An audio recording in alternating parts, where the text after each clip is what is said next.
Iran, America আর ইসরায়েলের মধ্যে যে সংঘাতটা চলছে সেটা আসলে যতটা সহজ মনে হয় ততটা সহজ না।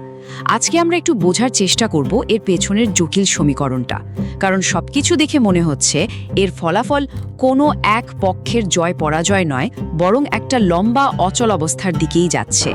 চলুন তাহলে গভীরে যাওয়া যাক। আচ্ছা, বেশিরভাগ মিডিয়া বা খবরে আমরা কি দেখি? সাধারণত একটা ধারণাই দেয়া হয় যে আমেরিকা আর ইসরায়েলের সম্মিলিত সামরিক চাপে ইরান প্রায় ভেঙে পড়ার মুখে। অনেকেই ভাবছেন ইরান হয়তো আর বেশি দিন এই চাপ সহ্য করতে পারবে না।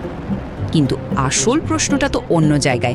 যদি চাপ এতই বেশি হবে, তাহলে গত 40 বছরেরও বেশি সময় ধরে এত নিষেধাজ্ঞা, এত চাপ সামলেও ইরানের এই শাসন ব্যবস্থাটা টিকে আছে কিভাবে? এই প্রশ্নটাই আমাদের আজকের আলোচনার একেবারে কেন্দ্রে। প্রথমেই আসা যাক এই অঞ্চলের বর্তমান পরিস্থিতি নিয়ে, যা সবসময় উত্তেজনায় ভরছে। ব্যাপারটা হচ্ছে, সোর্সগুলো যা বলছে, সম্প্রতি আমরা যে পাল্টা হামলা দেখছি, এগুলো কিন্তু হঠাৎ করে শুরু হওয়া কোনো ঘটনা না। এটা আসলে মধ্যপ্রাচ্যে নিয়ন্ত্রণের জন্য একটা বহু পুরনো ভূ-রাজনৈতিক লড়াইয়েরই নতুন একটা পর্ব। আমেরিকার চোখে ওই অঞ্চলে তাদের প্রভাব বিস্তারের পথে সবচেয়ে বড় বাধা হলো ইরান, আর সেখান থেকেই এই দীর্ঘ লড়াইয়ের শুরু। এবার একটু ইতিহাসে ফেরা যাক, সেই 1979 সালে, যা আজকের এই পরিস্থিতির মূল কারণ। দেখুন, 1979 সালের আগে ইরান ছিল আমেরিকা আর পশ্চিমা বিশ্বের খুব কাছের এক বন্ধু। ইরানের তেলের বিশাল ভাণ্ডারও নিয়ন্ত্রণ করত পশ্চিমা কোম্পানিগুলো। কিন্তু 1979 সালের ইসলামী বিপ্লব সব হিসেব বদলে দেয়। পশ্চিমা সমর্থিত শাহকে ক্ষমতা থেকে সরানো হয়, আর ইরান নিজেদের একটা স্বাধীন পথ বেছে নেয়। আর ঠিক তখন থেকেই এই সংঘাতের একটা নতুন অধ্যায় শুরু হয়। তো 1989-এর পর থেকে ইরানকে কাবু করার জন্য পশ্চিমা বিশ্ব নানাভাবে চেষ্টা করেছে। যেমন ধরুন, মারাত্মক অর্থনৈতিক নিষেধাজ্ঞা দেওয়া হয়েছে, দেশের ভেতরে বিক্ষোভ তৈরিতে উস্কানি দেওয়া হয়েছে, চালানো হয়েছে ব্যাপক গোয়েন্দা তৎপরতা, আর আন্তর্জাতিকভাবে ইরানকে একঘরে করে ফেলার চেষ্টাও হয়েছে। কিন্তু মজার ব্যাপার হলো, এই চাপের ফল হয়েছে ঠিক উল্টো। সোর্সগুলো বলছে এই লাগাতার বাইরের চাপ ইরানকে দুর্বল করার বদলে টিকে থাকার জন্য আরও বেশি কঠোর আর আত্মনির্ভরশীল করে তুলেছে। মানে, যে চাপ ওদের দুর্বল করার জন্য দেওয়া হচ্ছিল, সেটাই ওদেরকে আরও শক্ত করে তুলেছে। আর এই টিকে থাকার কৌশলের সবচেয়ে গুরুত্বপূর্ণ একটা অংশ হলো IRGC। এটা কিন্তু ইরানের সাধারণ সেনাবাহিনীর মতো নয়। এর প্রধান কাজই হলো দেশ বা দেশের বাইরে থেকে আসা যে কোনো হুমকি মোকাবিলা করে বর্তমান শাসন ব্যবস্থাকে রক্ষা করা। সোজা কথায়, IRGC শুধু একটা সেনাবাহিনী না, এটা হলো এই শাসনের একেবারে মূল রক্ষা কবচ। এবার আসা যাক ইরানের কৌশলগত প্রতিরক্ষার দিকে। কেন ইরানকে হারানো এত কঠিন? দেখুন, ইরানের সবচেয়ে বড় শক্তি হলো এর ভূগোল। দেশের উত্তর আর পশ্চিমে বিশাল বিশাল পর্বতমালা, যা যে কোনো আক্রমণকারী সেনাবাহিনীর জন্য একটা দুঃস্বপ্নের মতো। ভিয়েতনাম বা আফগানিস্তানের কথা ভাবুন, ঠিক সেরকম। আবার দেশের মাঝখানে আছে বিশাল মরুভূমি, আর দক্ষিণে লম্বা উপকূল। ফলে ইরানকে স্থল বা নৌপথে আক্রমণ করাটা অত্যন্ত কঠিন একটা কাজ। আর শুধু প্রকৃতিই নয়, ইরানও কিন্তু গত 40 বছর ধরে বসে থাকেনি। ওরা জানে যে কোনো সময় আক্রমণ হতে পারে, তাই সেই অনুযায়ী প্রস্তুতিও নিয়েছে। ধারণা করা হয়, এই লম্বা সময়ে ইরান মাটির নিচে বিশাল বিশাল গোপন সামরিক ঘাঁটি, সুড়ঙ্গ আর প্রতিরক্ষা ব্যবস্থা তৈরি করেছে। মানে, বাইরে থেকে যা দেখা যায়, ভেতরে চিত্রটা তার চেয়ে অনেক আলাদা হতে পারে।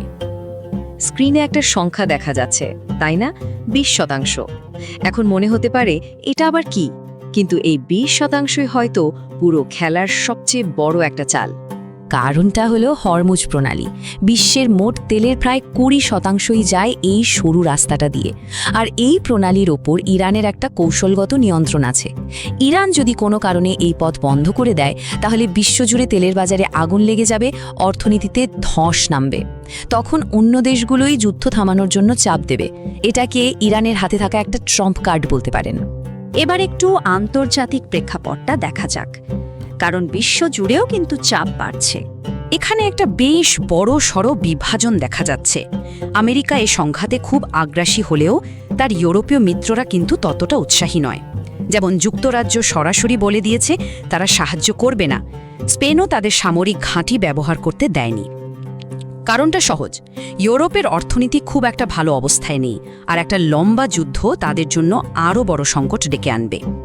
অন্যদিকে আছে রাশিয়া আর চীনের মতো দেশ। ওরা সরাসরি যুদ্ধে না থাকলেও পর্দার আড়াল থেকে কিন্তু একটা বড় ভূমিকা রাখছে। ধারণা করা হয় তারা ইরানকে বিভিন্ন গোয়েন্দা তথ্য দিয়ে সাহায্য করছে, কারণ আমেরিকা যদি এখানে একটা লম্বা সময় ধরে ব্যস্ত থাকে সেটা তাদের ভূ রাজনৈতিক স্বার্থের জন্য ভালো। তাই যুদ্ধ যত লম্বা হবে ইরানের দিকে তাদের সমর্থনও তত বাড়বে। এবং সবশেষে চলুন একেবারে অন্যরকম একটা তত্ত্ব নিয়ে কথা বলি, এমন একটা সম্ভাবনা যা শুনলে হয়তো অনেকেই অবাক হবেন। একটু ভাবুন তো, যদি এই লড়াইটা জেতার জন্য না হয়, যদি এর উদ্দেশ্য হয় অন্য কিছু, যদি উভয় পক্ষকেই দুর্বল করে ফেলার জন্য এই সংঘাতটা চলতে দেওয়া হয়। সোর্সগুলো এমনই একটা সম্ভাবনার কথা বলছে।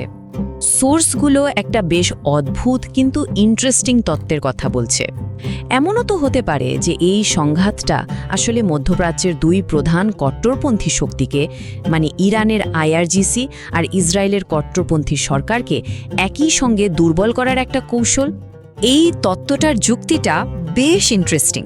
ভাবুন, ধাপ 1, একটা লম্বা যুদ্ধ চললে ইরানের আইআরজিসি দুর্বল হয়ে পড়বে। ধাপ 2, একই সাথে এই যুদ্ধ ইসরায়েলের অর্থনীতি আর সামরিক শক্তিকেও শেষ করে দেবে। আর শেষে ধাপ 3, যখন দুই পক্ষের কট্টরপন্থীরাই দুর্বল হয়ে পড়বে, তখন হয়তো ওই অঞ্চলে একটা দীর্ঘস্থায়ী শান্তির জন্য, যেমন দ্বিরাষ্ট্র সমাধানের মতো কোনো কিছুর জন্য একটা নতুন দরজা খুলে যেতে পারে। এটা অবশ্যই একটা তত্ত্ব, কিন্তু ফেলে দেওয়ার মতো নয়। তাহলে শেষ পর্যন্ত প্রশ্নটা এটাই থাকছে, আমরা বাইরে থেকে যেটাকে শুধু ধ্বংস আর বিশৃঙ্খলা দেখছি, সেটা কি আসলে পর্দার আড়ালে থাকা কোনো বড় পরিকল্পনার অংশ, যার চূড়ান্ত লক্ষ্য হয়তো আরও স্থিতিশীল একটা মধ্যপ্রাচ্য? এর উত্তর একমাত্র সময় দিতে পারবে।